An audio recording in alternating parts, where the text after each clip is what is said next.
व्यासपीठावरती उपस्थित असलेले मंत्री दीपकजी केसरकर,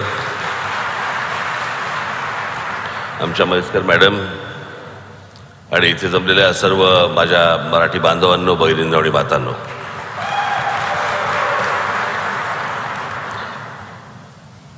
तीन दिवस हा कार्यक्रम आहे. या 3 दिवसामध्ये मराठी या विषयावरती अनेक लोक तुम्हाला येऊन तुमच्याशी बोलतील, अनेक विषय सुचवतील.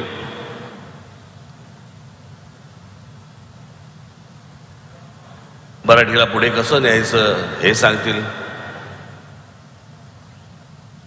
मी आता जो आपल्यासमोर उभा आहे, गेली अनेक वर्ष मी मराठी या विषयावरती मी बोलत आलो. मराठी या विषयावरती अंगावर केसेस घेत आलो. मराठी या विषयामध्ये मी जेलमध्ये गेलो, आपल्याच महाराष्ट्रात.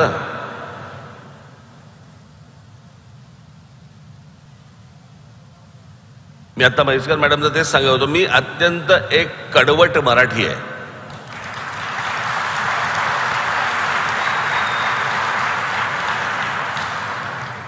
आणि माझ्यावरती संस्कारच त्या प्रकारचे झाले.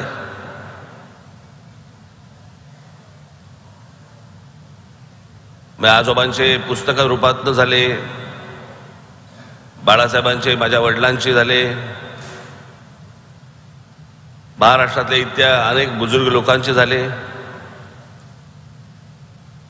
आणि महाराष्ट्र ही काय ताकद आहे ही जशी जशी मला समजत गेली तसा मी जास्तीत जास्त त्याच्या प्रेमात पडायला लागलो. मला आता जून महिन्यामध्ये मला अमेरिकेला बृहन महाराष्ट्र मंडळ अमेरिका यांनी मला आमंत्रित केलेलं आहे.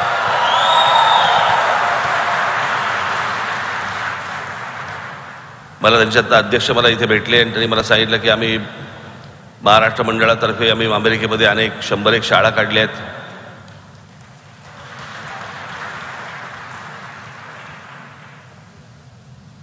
महाराष्ट्रातल्या मराठी शाळा बंद होत असताना अमेरिकेमध्ये मराठी शाळा सुरू होत आहेत, हे काही कमी आहे का?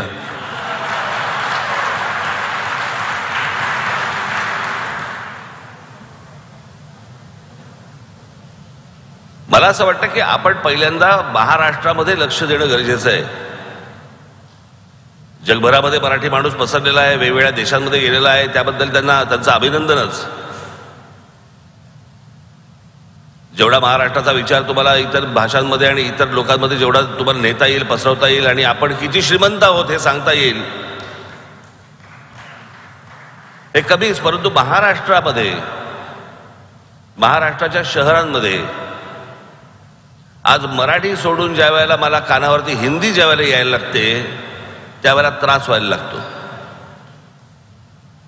भाषेला विरोध नाही, भाषा उत्तम, पण हिंदी ही आमची राष्ट्रभाषा नव्हे. जशी मराठी भाषा आहे, जशी तमिळ भाषा आहे, जशी गुजराती भाषा आहे, जशी तेलुगू भाषा आहे, जशी इतर भाषा आहे, तशी हिंदी ही एक भाषा आहे.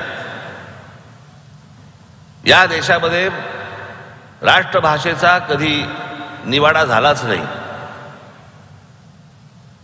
राष्ट्रभाषा म्हणून कुठचीही भाषा नेमली गेलीच नाही.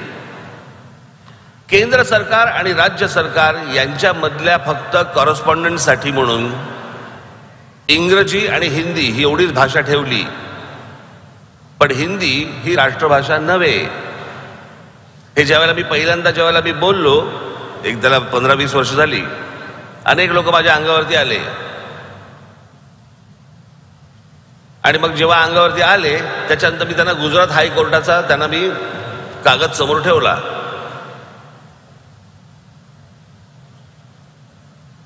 आजही तुम्ही जर समजा गुगलवरती गेलात तर तुमच्या लक्षात येईल हिंदी ही आपली राष्ट्रभाषा नव्हे. भाषा उत्तम असली तरी आमच्यावरती हिंदी चित्रपटांचे संस्कार झाले. हिंदी चित्रपटामधून आमच्या अंगावरती हिंदी आली. पण आपण बोलण्यामध्ये हिंदी का वापरतात आपले मराठी लोक? इतकी उत्तम मराठी भाषा आहे. खरं तर मराठी भाषेमध्ये जो विनोद होतो तो मला नाही वाटत दुसऱ्या कुठच्या भाषेमध्ये होत असेल. इतकी समृद्ध भाषा,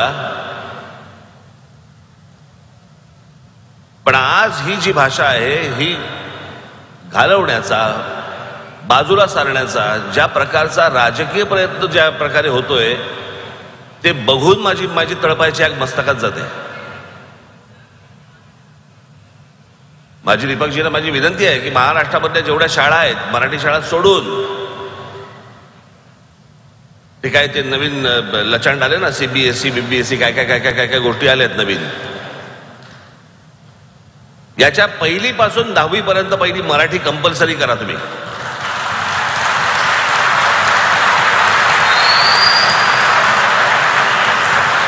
मला समजत नाही ज्या ठिकाणी तुमचा जन्म झाला, अमराठी असतील लोक, ज्या ठिकाणी तुमचा जन्म झाला, जिथे तुमची मुलं झाली आणि त्या मुलांना तुमच्या शाळेमध्ये काय शिकवलं जातं? जर्मन, फ्रेंच, जणू काय ते देश बोलवतच आहे ना, की या रे मुलांनो या, आमची लोकसंख्या वाढवा.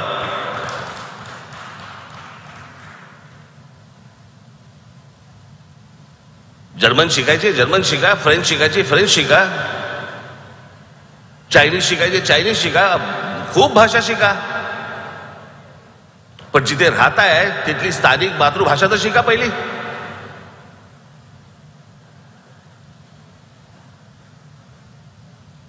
आणि इथं कमीपणा कसला आला?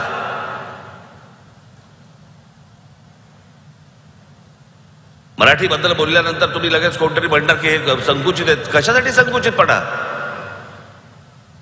या देशाच्या पंतप्रधानांना जर समजा त्यांच्या भाषेबद्दल वाटतं, त्यांच्या राज्याबद्दल वाटतं,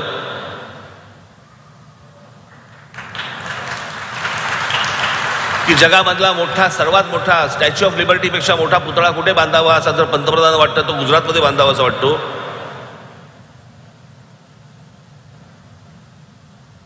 कुठची सिटी आता बांधतायत ते? स्मार्ट काय नाही, कुठची city? Gift city. Gift city जर आमच्या पंतप्रधानांना समजा असं वाटत आहे की बाबा ती गुजरातमध्ये बांधावी, महाराष्ट्रात नको, तामिळनाडूमध्ये नको, बंगालमध्ये नको, अजून कुठे नको. हिऱ्यांचा व्यापार आपल्याला त्यांना असं वाटतं की बाबा गुजरातमध्ये न्यावा असं वाटतोय, न्यावा त्यांनी. माझं असं म्हणणं आहे की पंतप्रधानांना स्वतःच्या राज्याबद्दल जर समजा प्रेम लपवता येत नसेल, तुम्ही आम्ही का लपवतोय?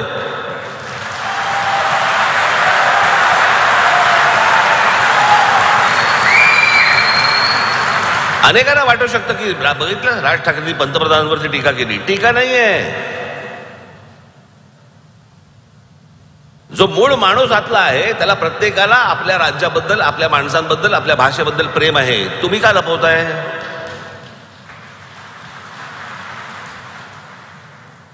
ज्या राज्यामध्ये मी राहतो त्या राज्यामध्ये माझ्या इकडचा मराठी माणूस ज्या वेळेला एखादं घर घ्यायला जातो आणि तिकडच्या एखाद्या जैन सोसायटी मधला माणूस सांगतो की मराठी माणसाला घर देणार नाही, काय करायचं आम्ही? तामिळनाडूमध्ये करून दाखवा,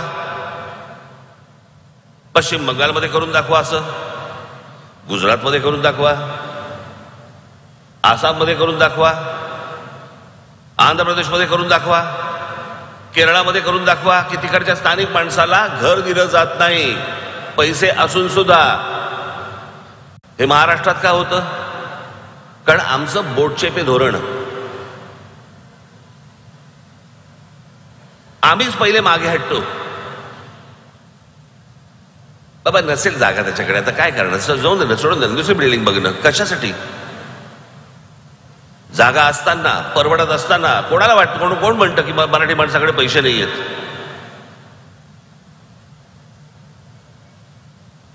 हे स्वतःच्या गल्लीच्या बाहेर पडत नाहीत, ते तर्क मांडत असतात की मराठी माणसाकडे. एकदा महाराष्ट्र फिरा, मग तुम्हाला कळेल मराठी माणूस कुठे आहे.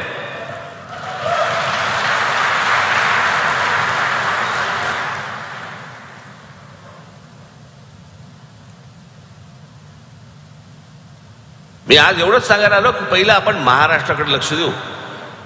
आज अनेक जण परदेशामध्ये इथे आलेले आहेत. आपलं सगळ्यांचं स्वागत. आपणही माझं कराल अशी अपेक्षा.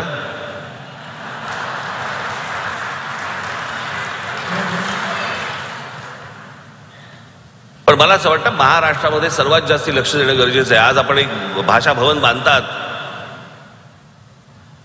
कुसुमाग्रजांचं एक वाक्य आहे फार सुंदर, स्वातंत्र्य देवतेची विनवणी नावाचं एक त्यांची कविता होती, मी मध्यंतरी वाचून दाखवली होती. त्यातलं एक वाक्य फार सुंदर वाक्य आहे.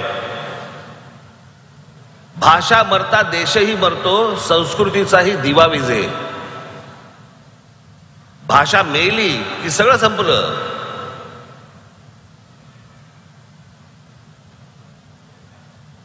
तुमची जेव्हा ओळख होते त्यावेळेला तुमची ओळख कोण होते, तुमची ओळख म्हणून कोण होते, कोण आहात तुम्ही. तुम्ही सांगता की बाबा मी महाराष्ट्राचा नागरिक आहे, माझी मराठी भाषा आहे. मराठी भाषा ही तुमची ओळख आहे, महाराष्ट्र ही तुमची ओळख आहे. ती ओळख आपण पुसून टाकतो. जर समजा तुम्ही युरोपमध्ये जर समजा गेलात, आज युरोपमधल्या देशांमध्ये जर समजा गेलात, महाराष्ट्राची लोकसंख्या पाहता, मराठी बोलणारी लोकसंख्या पाहता,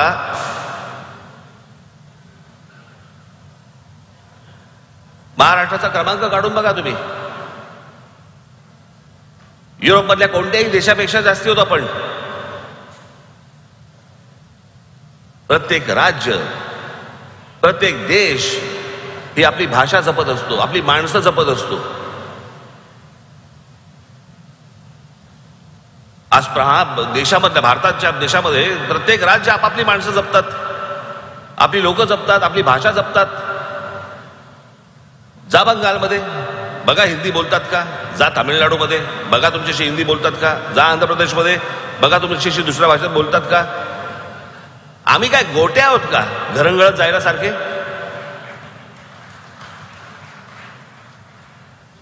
आम्हीच का घरंगळत जातो दुसऱ्या भाषेमध्ये. मी आजच्या व्यासपीठावर फक्त मला एवढंच सांगायचं, मी लंबचौडं भाषण देण्यासाठी आलेलो नाहीये. माझी फक्त आपल्याला सगळ्यांना विनंती आहे, मराठी भाषा भवन होईल, सगळ्या गोष्टी होतील. माझी आपल्याला सगळ्यांना विनंती आहे, कोणी समोर येऊ देत, आपण मराठीत बोला.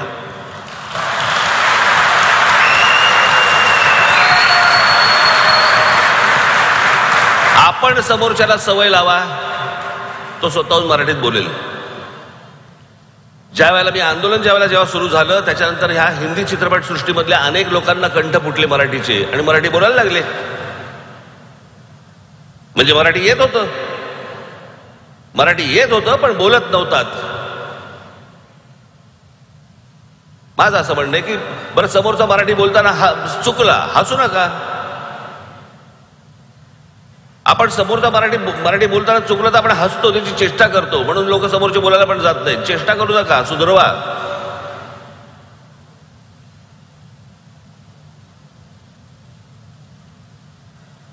आज माझी दीपकजींना माझी विनंती आहे की काय आज बाईक समोर आल्यानंतर थोडंसं मला राजकारण बाजूला ठेवायला लागतात, काही गोष्टी बाजूला ठेवून बोलावं लागतं. त्यात सरकारचा कार्यक्रम आहे म्हटल्यानंतर अजून थोडं काही अजून गोष्टी बाजूला ठेवायला लागतात. आपण एखाद्या पाहुण्याच्या घरी जावं आणि त्याचा उद्धार करावा, कशासाठी करायचं.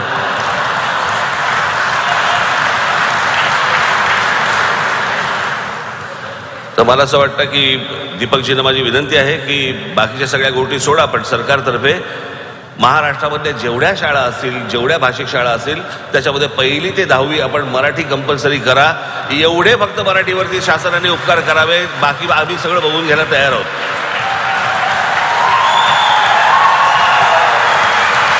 आज अनेक जण इथे परदेशामधून आलेले आहेत. आज दीपकजी केसरकरांचे मी मनापासून आभार मानतो. त्यांनी गेल्या वर्षी देखील मला बोलवलं होतं, परंतु मला वेळेअभावी येत नव्हतं. परंतु यावेळेला त्यांनी ॲडव्हान्स बुकिंग केल्यामुळे मला ना बोलता येईना. पण मी त्यांचे आभार मानतो. म्हैसकर मॅडम, आपले देखील आभार. इथे अनेक परदेशामधून लोक आलेले असतील, आपल्यालाही अनेक दिवसांनी आपल्याला या मायभूमीमध्ये, मराठी भूमीमध्ये येऊन बरं वाटलं असेल. ज्यावेळेला मी तिथे जूनला येईन त्यावेळेला आपल्याशी प्रत्यक्ष भेटण्याचा योग येईल, त्यावेळेला मी आपल्याला प्रत्यक्ष भेटीनच. आणि आलेल्या सर्व माझ्या बांधवांना, बहिणींना आणि ह्या टेलिव्हिजन चॅनलच्या माध्यमातून माझं बोलणं ऐकत असलेल्या लोकांना फक्त मी परत जाता आता एकच सांगेन, बाकी कशाची गरज नाही आहे. फक्त जो समोर येईल त्याच्याशी फक्त मराठीत बोला, एवढीच फक्त विनंती करतो आणि आपण सर्वांची मी रजा घेतो. धन्यवाद. जय हिंद, जय महाराष्ट्र. देश विदेशातील प्रत्येक घडामोडींचे लाईव्ह अपडेट मिळवण्यासाठी आता साम टीव्हीच्या सर्व सोशल मीडिया प्लॅटफॉर्मला लाईक, फॉलो आणि सबस्क्राईब करा. तसंच सर्व नोटिफिकेशनसाठी बेल आयकॉन प्रेस करायला विसरू नका.